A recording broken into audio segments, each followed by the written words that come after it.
Hello everyone. पिछले video में मैंने आपको ये बताया था कि किस तरह से रिएक्ट लाइब्रेरी को इंट्रोड्यूस किया फेसबुक ने और ऐसे कौन से चैलेंजेस थे जो फेसबुक को फेस करने पड़े और उस वजह से उन्होंने एक कोई नई लाइब्रेरी को डेवलप किया जिसका नाम था रिएक्ट। और रिएक्ट जो है वो एक तरह से वर्चुअल डॉम को यूज में लेती है। तो वर्चुअल डॉम सिर्फ एक कंसेप्ट है जिसको हम आज के टाइम में फाइबर कहते हैं। फाइबर एक बहुत ही पावरफुल ट्री कंपैरिजन का एल्गोरिदम है और यही एक्चुअली में वर्चुअल डॉम है। बाकी जितनी भी आप वर्चुअल डॉम की जो भी डेफिनेशंस पढ़ते हैं या लोग आपको बताते हैं या काफ़ी मैंने यूट्यूब चैनल देखा है उसमें लोग कहते हैं कि वर्चुअल डॉम क्या होता है, रियल डॉम क्या होता है, वर्चुअल डॉम जो होता है वो रियल डॉम से अलग होता है, वो वर्चुअली काम करता है। ये सब फालतू की बातें हैं और ये सब बातें अगर आप जाके इंटरव्यू में बोलेंगे ना तो वो इंटरव्यू आपको सिरे से नकार देगा। आप बोलेंगे कि हमने तो सब कुछ किया, अच्छे जवाब दिए, फिर भी उन्होंने कंपनी से हमको नहीं लिया और ये तो रिसेशन का पीरियड है, ये है वो है। तो रिसेशन सिर्फ उन्हीं के लिए है जिनको डीप नॉलेज नहीं है। जिनको भी किसी भी सब्जेक्ट की डीप नॉलेज है ना तो उनके लिए कभी भी रिसेशन रिसेशन जैसी चीज होती ही नहीं है। तो दोस्तों चलिए अब प्रैक्टिकली देखते हैं कि किस तरह से रिएक्ट का फाइबर जो है वो काम करता है। अब मैं यहाँ पे आपको फाइबर जितना एडवांस तो नहीं बता पाऊंगा, लेकिन मैं कोशिश करूंगा छोटे से एक एग्जांपल से आपको एक्सप्लेन कर सकूं कि कैसा ट्री होता है डॉक्यूमेंट का, कैसे उस ट्री के नोड होते हैं और कैसे इंडिविजुअली नोड पे कुछ चेंज होता है और पेज बिना रीलोड हुए उसके अंदर हमको यूआई के अंदर फ्रंट एंड के अंदर इफेक्ट दिख जाता है चीज का। चलिए देखते हैं। अब दोस्तों जो मैं आपको समझाने जा रहा हूँ उसको ध्यान से समझना और स्क्रीन पे देखिए ध्यान से। यहाँ पे मेरा एक वेब ब्राउजर ओपन किया है मैंने। अब हर वेब ब्राउजर का एक कंपाइलर होता है जो जावास्क्रिप्ट के कोड को कंपाइल करता है। जावास्क्रिप्ट के अंदर हर एक चीज ऑब्जेक्ट से डिनोट करती है। Everything is object in JavaScript. Object का मतलब ऑब्जेक्ट ओरिएंटेड प्रोग्रामिंग वाला ऑब्जेक्ट नहीं, ऑब्जेक्ट का मतलब की वैल्यू का पेयर। जैसे ये की कॉलन उसकी वैल्यू, इस तरह से की वैल्यू के पेयर बनते हैं और इसी को पूरा हम क्या बोलते हैं, ऑब्जेक्ट। ठीक है। अब ये जो चीज है ना यहाँ से यहाँ तक, ये पूरी चीज है ऑब्जेक्ट। इसको बोलते हैं डॉम, सॉरी ऑब्जेक्ट नहीं, डॉम। इसको हम बोलते हैं DOM, document object model. Document मतलब किसी पेपर पे अगर मैंने कुछ लिख दिया तो एक तरह का वो डॉक्यूमेंट बन गया। वैसे ही वेब ब्राउजर के ऊपर मतलब वेब पेज के ऊपर, ये पेज के ऊपर मैंने जो ये लिख दिया बॉयलर पेट का सिंटेक्स, ये मेरा क्या हो गया, डॉक्यूमेंट। अब इसका हर एक टैग, हर एक चीज मुझे ऑब्जेक्ट की वैल्यू के पेयर में मिलता है तो मैं उसको क्या बोलता हूँ, डॉक्यूमेंट ऑब्जेक्ट मॉडल। मतलब डॉक्यूमेंट को ऑब्जेक्ट की फॉर्म में रिप्रेजेंट करना। यही काम होता है डॉम का, यही काम होता है जावास्क्रिप्ट का और यही कंपाइलर जो है जावास्क्रिप्ट का उसी तरह से उसको पढ़ता है। तो देखिए इसका एक एग्जांपल मैं लिखता हूँ, आपको कंसोल के अंदर जाके लिखना है डॉक्यूमेंट। तो मैंने यहाँ पे लिख दिया डॉक्यूमेंट और एंटर कर दिया। तो देखिए यहाँ पे पूरा पूरा मेरे पास क्या आ गया, डॉक्यूमेंट जो मैंने वहां लिखा था वो यहाँ पे आ गया की वैल्यू पेयर के फॉर्म के अंदर। ठीक है, ऑब्जेक्ट की फॉर्म के अंदर। तो यही होता है डॉम। ठीक है, अब मुझे करना क्या है, ये 3 डिव है मेरे और ये मेरा पेरेंट डिव है। यहाँ पे मेरा पेरेंट डिव है और ये 3 डिव है मेरे इसके चाइल्ड डिव। ठीक है, ये एचटीएमएल का बॉयलर प्लेट कोड है। अब मैं क्या करूंगा, इस पूरे चाइल्ड डिव को उठाऊंगा इसकी क्लास के नाम से, फ्रूट के नाम से। अब इसका मैं एक बनाऊंगा ट्री। यहाँ पे मैंने लिख दिया const fruits is equal to, कहाँ से उठाना है मुझे, अपने डॉक्यूमेंट से उठाना है क्योंकि डॉक्यूमेंट ऑब्जेक्ट है तो एक्सेस किससे होगा, डॉट से। अब एक की होती है क्वेरी सिलेक्टर नाम की, क्वेरी सिलेक्टर और क्वेरी सिलेक्टर ऑल। तो मैं क्वेरी सिलेक्टर ऑल से पूरे पूरे डिव को, चाइल्ड एलिमेंट को क्लास की आईडी से उठा के उसका एक ऑब्जेक्ट ट्री बना के रख दूंगा अपने पास। तो मेरी क्लास का नाम क्या है, फ्रूट। ठीक है, यहाँ पे देखो आप क्या है, फ्रूट क्लास का नाम लिख दिया मैंने फ्रूट। क्योंकि ये क्लास है तो किससे एक्सेस होगी, डॉट से। एंटर। अब देखते हैं मेरे फ्रूट्स के अंदर क्या आता है। ये मैंने फ्रूट्स को एंटर किया, क्या आई मेरे पास, एक ट्री आई जिसकी एक नोड लिस्ट आई। अब ध्यान से देखना यहाँ पे और समझना चीज को। पहले तो आप क्वेरी सिलेक्टर ऑल के बारे में मैं ये समझता हूँ आप सबको पता होगा, अगर नहीं बताया तो आप जावास्क्रिप्ट को पढ़ के आइए पहले। तो कि जब तक आप जावास्क्रिप्ट को नहीं पढ़ेंगे तब तक आप रिएक्ट को नहीं समझ सकते। जब तक आप रिएक्ट के कोर कंसेप्ट को नहीं समझ सकते तब तक आप रिएक्ट की स्टेट को रट के, लाइफ साइकिल्स को रट के, हुक्स को रट के, राउटर को रट के इंटरव्यू दोगे तो हो सकता है आप क्लियर कर भी जाओ, बट कहीं ना कहीं आपका कॉन्फिडेंस लेवल जरूर लो होगा किसी न किसी जगह पे जाके। तो आप कोड करते वक्त कॉन्फिडेंट रहें और कोई भी रिक्वायरमेंट हो उसको कॉन्फिडेंटली आप फेस कर सकें क्लाइंट की रिक्वायरमेंट को और कोड कर सकें एफिशिएंटली। इसके लिए आपको बेसिक नॉलेज होना बहुत जरूरी है। मैं आपसे यही रिक्वेस्ट करूंगा, पहले आप जावास्क्रिप्ट की बेसिक नॉलेज लीजिए, उसके बाद ही रिएक्ट की सीरीज पे आइए और रिएक्ट को समझिए। तो यहाँ पे आप ध्यान से देखना, मैंने क्या किया, एक वेरिएबल के अंदर ऑब्जेक्ट को उठा लिया, फ्रूट्स के पूरा पूरा उस ऑब्जेक्ट के अंदर मैंने उसको सेव कर दिया एक ट्री के अंदर। तो यहाँ पे देखिए क्या लिखा हुआ है मेरे पास, नोड लिस्ट। अब ये मेरा एक ट्री है फ्रूट्स नाम का, इस ट्री की जो नोड लिस्ट है उसके अंदर हर एक नोड के अंदर वैल्यूज है, और ये पूरा पूरा ऑब्जेक्ट फॉर्म के अंदर। आप बोलोगे तो एरे है, ये एरे नहीं ऑब्जेक्ट है, ये 0 की है और ये इसकी वैल्यू है, ये की है, ये इसकी वैल्यू है, और ये सेमीकोलन से देखो डिवाइड हो रहा है। ये लग रहा है एरे की तरह, आप इसको एरे की तरह एक्सेस भी कर सकते हो, लेकिन ये एरे है नहीं। अगर आपको समझना है तो प्रोटोटाइप को खोलो, उसके अंदर देखो यहाँ पे कौन कौन से फंक्शन दिए हैं मुझे। एंट्रीज दिया है, फॉर ईच दिया है, आइटम्स दिया है, की दी है, और वैल्यूज दी है। की भी दी है, वैल्यूज भी दी है, एंट्रीज भी दी है। ये चीजें किस में होती है, ये चीजें होती है ऑब्जेक्ट के अंदर, एरे के अंदर नहीं। एरे के अंदर जो एरे स्पेसिफिक फंक्शन होता है, मैप होता है, रिड्यूस होता है, फिल्टर होता है, वो बिल्कुल भी कहीं पे भी नहीं है। यहाँ पे हमें क्या मिला है, फॉर ईच। तो ये क्या है, ऑब्जेक्ट। एक्सेस कर सकते हो एरे की तरह, बट है क्या, ऑब्जेक्ट, एरे नहीं है। तो यहाँ पे देखिए, अब आप मान लीजिए मेरे पास एपीआई कॉल की मैंने, मेरे पास ऑब्जेक्ट डेटा आया, डेटा के अंदर मेरे पास आया फ्रूट्स के नेम आया, उसकी प्राइस आई।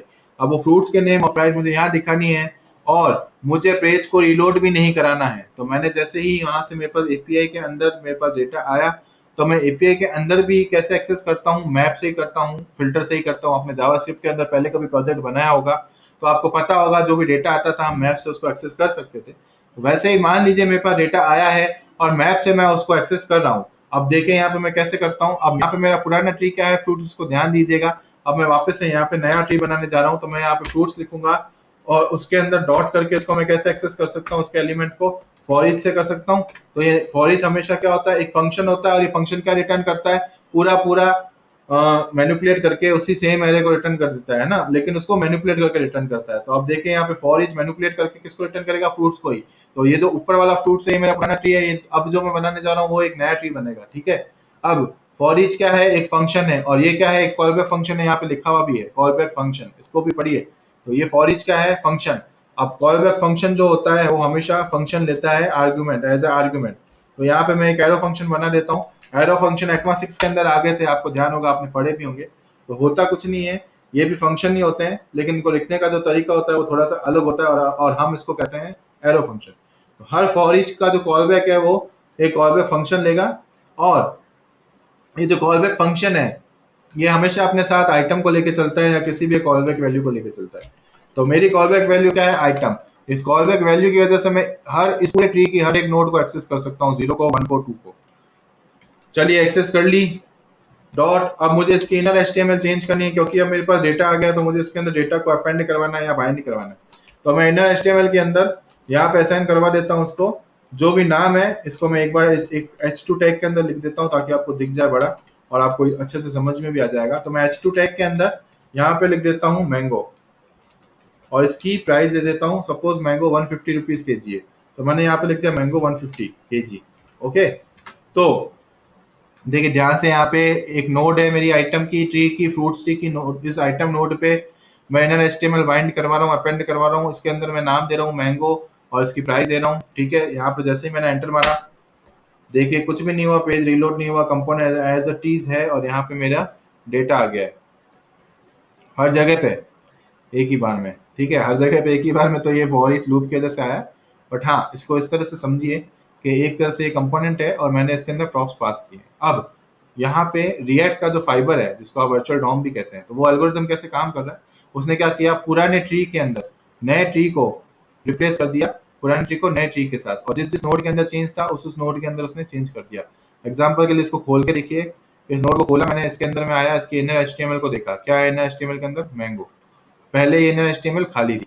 अगर आपको फिर से देखना है, वापस देखिए, ये देखिए, ये मेरी पुरानी नोड है, ठीक है। इसके अंदर तीन पुराना ट्री है, इसके अंदर 3 नोड्स है, 3 एलिमेंट है। अब मैंने यहाँ पे जो मेरा नया है फ्रूट्स, मान लीजिए ये नया जो मेरा फ्रूट्स है, इसके फर्स्ट एलिमेंट के अंदर, मतलब फर्स्ट नोड के अंदर जो ये है, इंडेक्स वैल्यू फर्स्ट या फिर की वैल्यू फर्स्ट, इसको आप एज ए की ऐसे भी लिख सकते हैं, ठीक है, और एरे की तरह भी इसको यूज कर सकते हैं। तो यहाँ पे मैंने लिख दिया 1, इसकी जो फर्स्ट की है ये वाली।